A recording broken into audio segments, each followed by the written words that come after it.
Offbeat north Bengal ভ্রমণের জন্য যে জায়গাকে আমরা এবার বেছে নিয়েছিলাম, সেখানে কিন্তু আমাদের নিয়ে যাওয়া টু হুইল ড্রাইভ যে গাড়ি, তাতে করে যাওয়া সম্ভব ছিল না।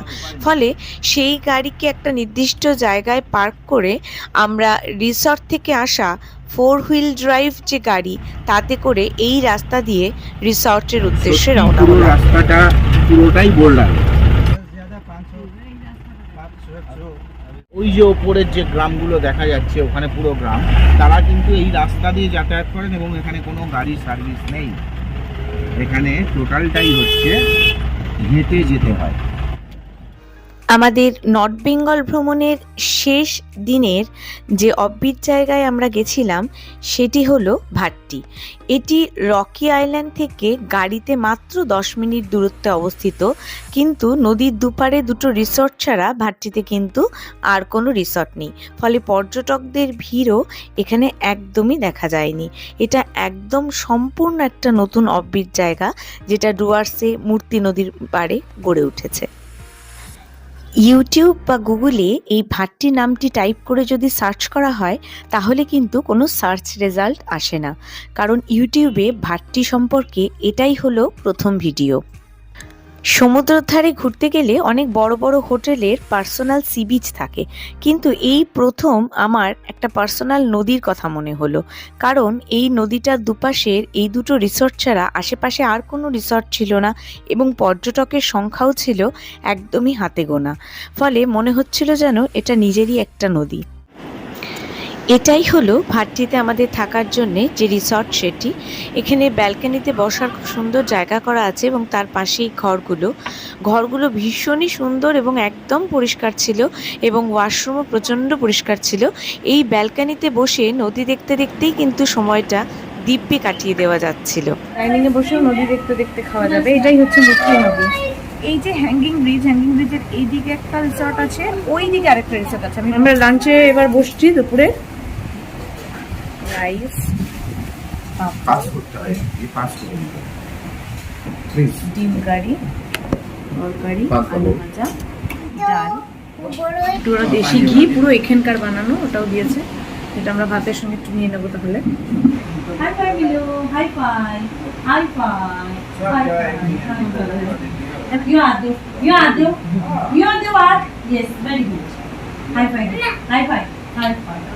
রিসর্ট, ইনি রিসর্টের মালিক। এইটা আমাদের রুম, এই যে নদী। এগুলো তো ছোট, আর ভীষণ বড় বড় রঙিন প্রজাপতি প্রচুর আছে। মানে নেমে ওরা পাথরগুলো তুলে একটা জায়গায় জমা করছে পাথরগুলো, ওই জায়গাটায়।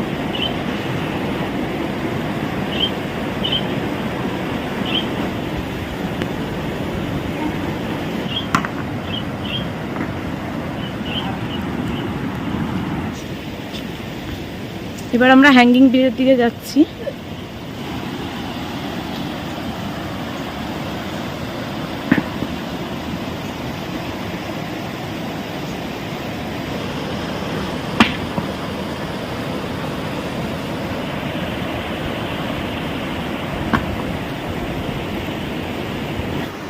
আমরা যে রিসর্টে ছিলাম, সেই রিসর্ট থেকে এই হ্যাঙ্গিং ব্রিজটা ক্রস করে অপর পাশে যে রিসর্টটা দেখা যাচ্ছে, সেখানে যাওয়া যায়। তো আমরা এটা ক্রস করে ওখানে গিয়ে আপনাদের সেই রিসর্টের ডিটেলসটা দেখাচ্ছি। ওই যে উপর থেকে আসছে মূর্তি নদী, সোর্সটা দেখুন আসছে উপর থেকে। এটাই কিন্তু গিয়ে যে রকি আইল্যান্ড, যেখানে আমরা মূর্তি নদীটা দেখি, এটা বয়ে গিয়েই এর সামনেটা গিয়েই কিন্তু রকি আইল্যান্ড। এই যে এইটা হচ্ছে আমাদের রিসর্ট, একদম নদীর ধারে। গ্রাউন্ডে হচ্ছে কিচেন এবং খাওয়ার জায়গা, আর দোতলায় আমরা আছি। আর ওই যে ওইদিকে আরেকটা রিসর্ট, আর এই যে নদী। মানে এই রিসর্টটার একদমই গা ঘেঁষে নদী। এই রিসর্টটাতে থাকলে নদীর বেশি কাছে থাকা যাবে, আর ওই রিসর্টটাতে যদি থাকেন তাহলে রিক্সা দিয়ে এসে, এই যেটা হচ্ছে আমাদের রিসর্টের রাস্তা চলে গেল, গিয়ে একটু নেমেই আমাদের রিসর্ট। আর ওই রিসর্ট হলেই হ্যাঙ্গিং ব্রিজ দিয়ে এসে নামতে হবে, ওই রাস্তাটা দিয়ে নেমে তারপর নদীর কাছে যেতে হবে।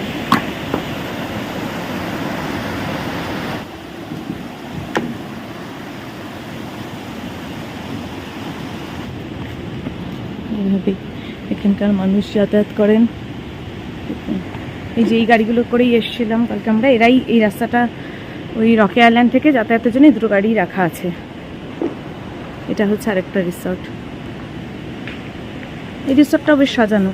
আচ্ছা, এই রিসর্টের এখানে একটা বসার জায়গা, এখানে বসে নদীটা দেখতে পাবে। আর এটা রিভার স্টোন ক্যাম্পেন।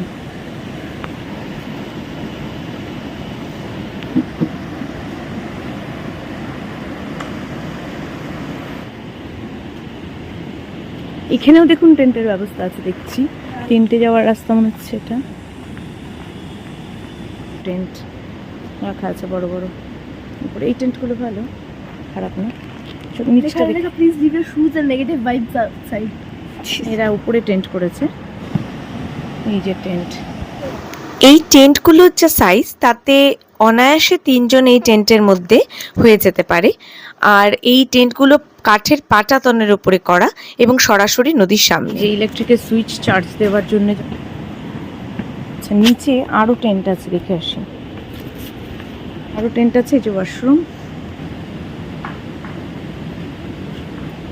দেখুন এখানে পরপর 3টে টেন্ট আলাদা করে দেওয়া আছে। এই যে নদীর সামনে। আজ বিদায় নেবার পালা, কিন্তু এত সুন্দর প্রকৃতিকে ছেড়ে যেতে মন মোটেই চাইছে না, কিন্তু যেতে নাহি দিব বললেই তো থাকা যায় না। তাই এই পরিবেশ, এই প্রকৃতি, এখানকার প্রাণী সবার কাছে বিদায় নিয়ে আমরা বেরিয়ে পড়লাম শিলিগুড়ির উদ্দেশ্যে। তবে প্রতিশ্রুতি দিয়ে গেলাম এখানে আবার ফিরে আসবো আমরা।